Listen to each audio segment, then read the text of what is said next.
మారనంటే ఈ ఈ ప్రపంచంలో నువ్వు మాయమైపోతావండి. నిరంతరం మారే అమెరికా, జపాను ఈనాడు టాప్ పొజిషన్‌లో ఉంది.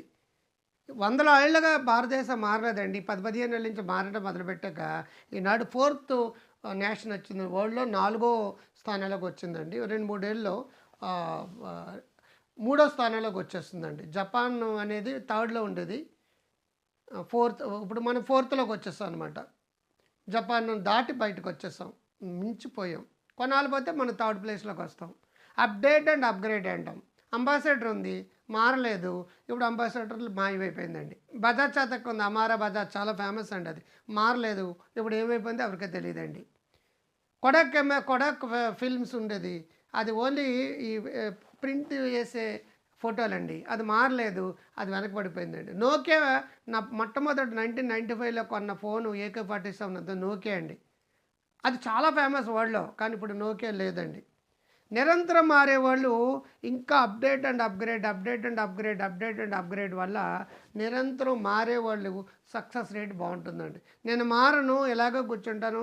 మా తాతల నుంచి ఇలాగున్నా, మా ముత్తాతల నుంచి ఎలాగున్నారు, నేను మారాలా అనుకున్నారనుకోండి, ఆర్టిఫిషియల్ ఇంటెలిజెన్స్ వచ్చి వీళ్ళని మార్చేస్తదండి. 15,000 ఉద్యోగాలు మైక్రోసాఫ్ట్‌లో పోయినాయి. 25,000 ఉద్యోగాలు ఇంటెల్‌లో పోయింది. టీసీఎస్‌లో 15,000 ఉద్యోగాలు తీసేస్తున్నారు. రోజు ఉద్యోగాలు పోతున్నాయి అంటే అర్థం ఏంటి?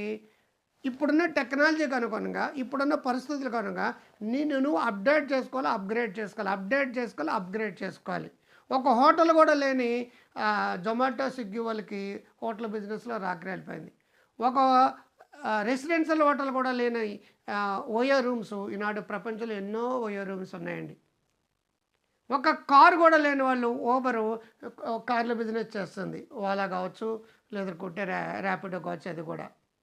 మీకు ఐడియా ఉండాలి. ఐడియాని డెవలప్ చేసుకోవాలి. నేను ఎక్కడ కూర్చుంటే నల్లగుంటే కుదరదు. మీ దగ్గర డబ్బులు ఉండక్కర్లేదు. ఐడియా ఉంటే డబ్బులొస్తాయి. మీ దగ్గర కోట్ల ఆస్తులు ఉండక్కర్లేదు. మీ దగ్గర ఐడియా ఉంటే డబ్బు జనరేట్ అవుతది. అది రెడ్ బస్ కావచ్చు, ఫ్లిప్‌కార్ట్ కావచ్చు, ర్యాపిడో కావచ్చు, ఊబర్ కావచ్చు, స్విగ్గీ కావచ్చు, జొమాటో కావచ్చు, బ్లింకిట్ కావచ్చు, ఇవన్నీ కూడా స్టార్టప్స్ అలా పుట్టినవే. నిరంతరం ఈ రోజుకి అవసరమైన టెక్నాలజీ కావచ్చు, ఆలోచనలు కావచ్చు, భావాలు కావచ్చు, update and upgrade, update and upgrade, update and upgrade అలా అవ్వకపోతే ఈ ప్రపంచంలో మీకు ఉండదు, స్థానం ఉండదు.